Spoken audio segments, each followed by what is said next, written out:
செய்திகள் தொடர்கின்றன. சென்னை ஆவடி சாலையில் மெட்ரோ குடிநீர் குழாய் உடைப்பு சீரமைப்பு பணிகளால் ஒரு வழி பாதையாக மாற்றப்பட்டுள்ளதால் கடும் போக்குவரத்து நெரிசல் ஏற்பட்டுள்ளது.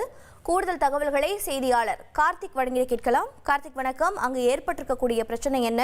அதன் மீது என்ன நடவடிக்கை மேற்கொள்ளப்பட்டிருக்கிறது? போக்குவரத்தில் ஏற்பட்டிருக்கக்கூடிய பாதிப்பு நிலவரம் என்ன? வணக்கம். ஆவடியிலிருந்து பூந்தமல்லி வழியாக தினந்தோறும் ஆயிரக்கணக்கான பொதுமக்கள் சென்று வராங்க. இந்த சாலை ஒரு முக்கிய சாலையாக பார்க்கப்படுகிறது. வெளியில பூந்தமல்லி ஆவடி சாலையில மெட்ரோ குடிநீர் பழுப்பில் ஏற்பட்ட உடைப்பை சீர் செய்யும் பணியில ஆவடி மாநகராட்சி சார்பில் நடைபெற்று வருகிறது.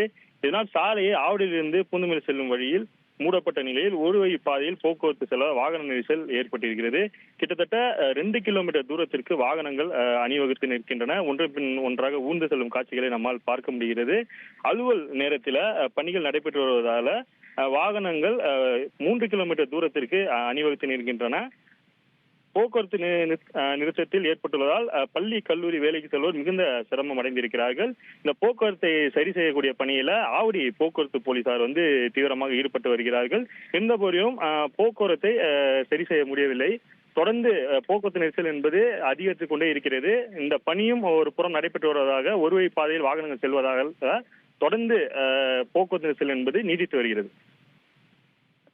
தகவல்களுக்கு நன்றி கார்த்திக்.